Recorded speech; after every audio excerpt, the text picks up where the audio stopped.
A Dark Day, 9/11, written by Ned Jansen.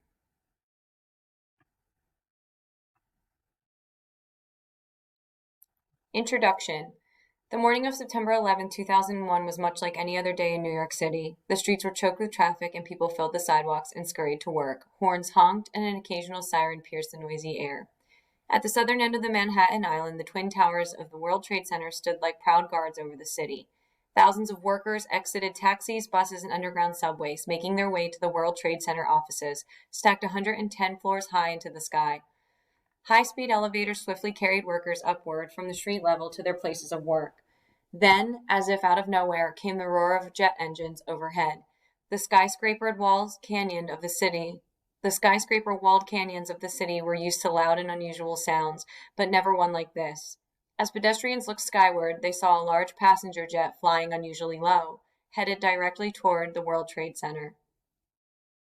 America under attack. Curiosity soon changed to astonished horror and disbelief as American Airlines Flight 11, carrying 87 passengers and crew members, shot like an arrow into the upper floors of the North Tower. 17 minutes later, a second jet carrying 60 passengers and crew members, United Airlines Flight 175, crashed into the South Tower.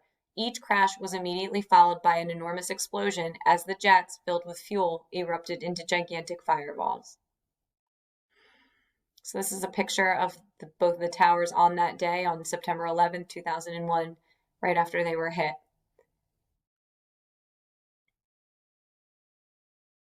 Not long after, as Americans were getting news of the Twin Towers tragedy, reports came of another passenger jet crashing into the Pentagon. Located across from the Potomac River from Washington, D.C., the Pentagon, which houses offices of the United States military, immediately caught fire. All 59 passengers and crew members aboard the plane were killed. The United States was under attack. It was now clear that these planes had been hijacked and intentionally used as missiles to destroy American landmarks. No one knew yet how many planes had been hijacked. Perhaps others were still out there. All planes in the air that morning were directed to land, while international flights to the United States were rerouted to airports in Canada and Mexico. All air traffic other than military aircraft was grounded. The skies over the United States fell strangely silent. In fact, one other plane, United Airlines Flight 93, had been hijacked. Using cell phones, passengers aboard the plane learned from friends and relatives on the ground that 3 other hijacked planes had been flown into the Twin Towers and the Pentagon. Determined not to let their plane be used as a weapon, the passengers and crew mounted a counterattack against the hijackers. In response, the hijackers rolled the plane over. At 10:03, it crashed into the ground outside of Shanksville, Pennsylvania. Many believe the hijackers' target was either the United States Capitol or the White House, both located in Washington, D.C.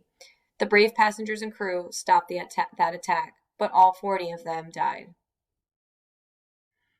You can see where all the planes were going. You can see American Airlines Flight 11. It started in Boston. It was supposed to go to Los Angeles. Flight 175 started in Boston, was supposed to go to Los Angeles. American Airlines 77 started in Dulles, which is in Washington, D.C., and it was supposed to go to Los Angeles. And then the last one started in Newark in New Jersey and was supposed to go to San Francisco. So here's the crater that was left behind from the crash of Flight 93, which was in Shanksville, Pennsylvania. And they have a picture of George Bush getting notice of the plane hitting the World Trade Center. He was the president during the attacks.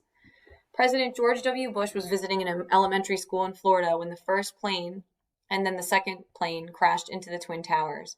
He was soon hustled off to a special plane and then escorted through the air by 6 fighter jets. Back at the White House that evening, he gave a 5-minute television speech to the nation in which he said, "These acts shatter steel, but they cannot dent the steel of American resolve." So he was saying Americans are strong and we will overcome this. Twin Towers collapse.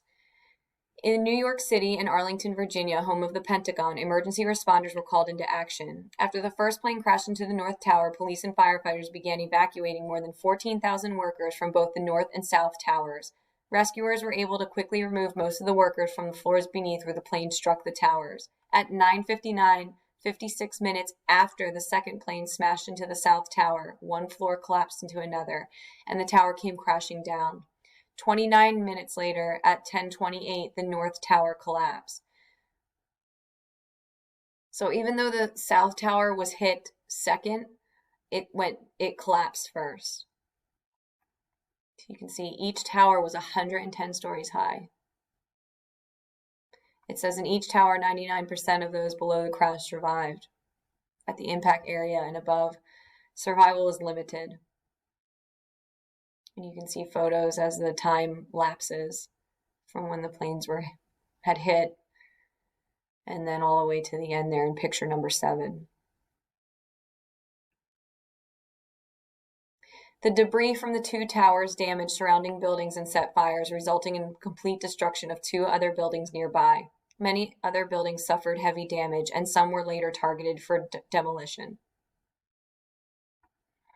So you can see what the streets of New York City looked like at the time. Many firefighters and police officers died in the buildings while trying to rescue hundreds of people trapped by the fires and heavy smoke. A total of 2,753 victims died as a result of the attack on the Twin Towers. They included citizens of more than 75 countries, both young and old. Even years after the attack on the World Trade Center, the official death toll continues to increase as people die from lung conditions and other diseases brought on by the destruction. So you can see the total number of victims who died as a result of the attacks. In the World Trade Center, 2,753, Pentagon, 184, and Shanksville, Pennsylvania, was all aboard Flight 93. The heroes. Through this terrible tragedy emerged thousands of heroes. They include firefighters, police officers, emergency workers, medical workers, ordinary citizens, office workers, iron workers, and others who went to work removing the rubble and searching for victims.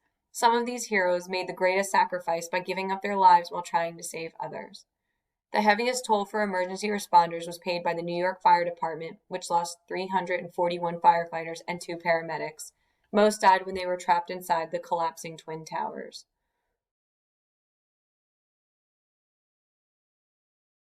When officials realized the towers were unstable, they attempted to order rescuers who had entered the buildings to evacuate, but faulty communication systems and all the chaos prevented the message from reaching the rescuers.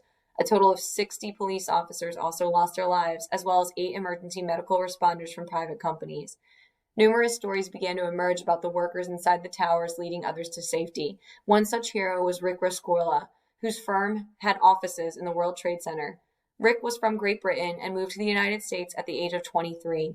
He joined the U.S. Army and served in Vietnam. Shortly after the plane struck the towers, Rick called his wife, who was watching events unfold on TV. He told her that he had to evacuate some people from the tower and not to cry.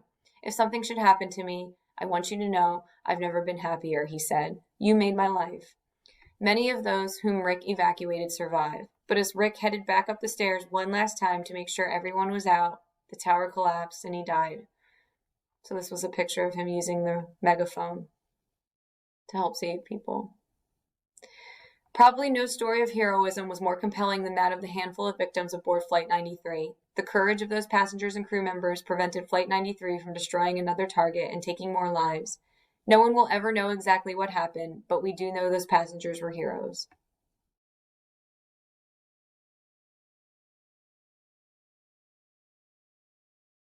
So it says an 11-year-old girl adjusts a ribbon at the temporary memorial outside of Shanksville, Pennsylvania. Her father was one of the 40 who had died aboard Flight 93. The cleanup. Immediately after the collapse of the Twin Towers on 9/11, workers began searching through and removing smoking rubble in search of survivors and victims. The site became known as Ground Zero. At the Pentagon, similar efforts were taking place to remove debris from the damaged building and search for the bodies of the victims. Rubble from the Pentagon was cleared, and the building was repaired within a year. A memorial built next to the Pentagon building opened to the public exactly 7 years after the attacks. So you can see visitors walking among the benches that are there as a memorial. The cleanup of the World Trade Center took much longer. An army of ironworkers, heavy equipment operators, and others workers labored around the clock. They cut apart tangled and twisted steel and hauled it away from the site. They carefully sifted through the debris, searching for the remains of victims. After nearly 9 months, they had removed 1.8 million tons of steel and concrete from the site where the Twin Towers once stood. What remained was a huge hole that became known as the Pit. people began plans to build a new World Trade Center as well as a memorial to the victims. In Shanksville, Pennsylvania, people quickly cleared away the wreckage. They erected a temporary memorial just 500 yards from the crash site. Years later, a permanent memorial to Flight 93 was built. The Memorial Plaza includes a black granite walkway where visitors can follow part of the flight path along the walls of names. The wall is made of 40 marble panels that are inscribed with the names of the passengers and crew. Who was responsible? Who was behind the deadly attack? Suspicion quickly fell on an organization of terrorists known as Al-Qaeda. This terrorist group began about 20 years prior to the attacks on the World Trade Center and Pentagon. It formed to resist the invasion of Afghanistan by what was then the Soviet Union.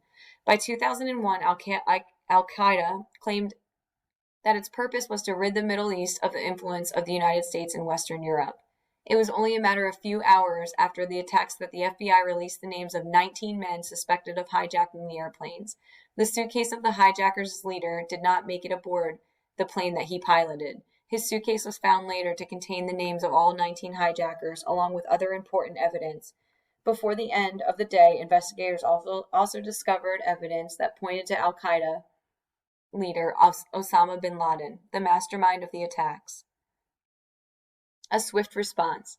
Immediately following September 11th, the U.S. military began preparing plans to seek out and punish those responsible. Less than a month after September 11th, the United States and its allies began bombing suspected Al-Qaeda camps in Afghanistan. Attacks were also carried out against the ruling Taliban, a fundamentalist Muslim group, some whose members provided safe spots for Al-Qaeda within the borders of Afghanistan.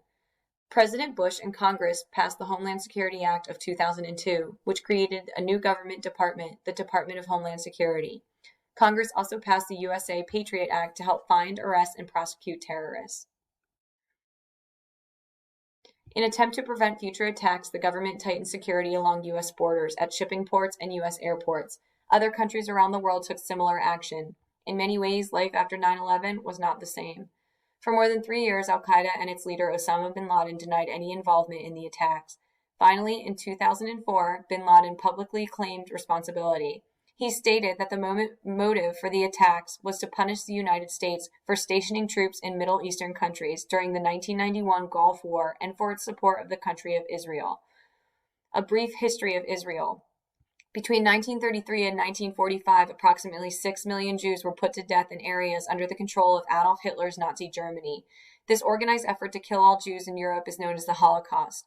After World War II, many surviving Jews wanted to live in a country all their own, where they would always feel safe and welcome. They chose Israel, their ancient homeland in the Middle East. But to create the modern state of Israel in 1948, they had to claim land that Arabs in surrounding countries did not want to give up because the Arabs, too, considered that land their home. Relations between Israel and those surrounding countries have been rocky ever since. For years, the United States pursued bin Laden. It nearly captured him in eastern Afghanistan before he fled across the border into Pakistan. On May 1, 2011, President Obama announced that the U.S. Navy team with the special training had launched a raid on a compound in Pakistan where bin Laden was thought to be hiding. They swiftly entered the compound, found bin Laden, and shot him. His body was transported to a Navy ship and buried at sea. Today, the United States and several allies continue to carry out war against terrorism. U.S. troops remain in parts of the Middle East and on alert in other areas of the world. A new trade center. Soon after the destruction of the Twin Towers, people launched plans to build a new structure on the site. In 2006, after much debate, construction of a new tower, One World Trade Center, began. The tower is one of the tallest buildings in the world. It was completed in 2004. Other towers are still being built on the site.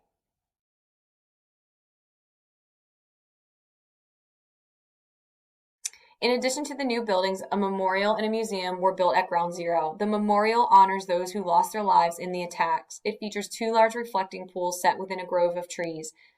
The names of all the victims are inscribed in bronze panels bordering the pools. The memorial also features North America's largest artificial waterfalls. The pools and the twin waterfalls were built within the footprints of where the Twin Towers once stood. The museum tells the story of 9/11 and the events leading up to the tragic day. It has portraits of the victims of the attacks and artifacts from the original site. The museum's purpose is to educate the millions of people who visit the site each year. The hope is what they will learn is The hope is that what they learn will help build a better future for all people and prevent tragedy like 9/11 from ever happening again.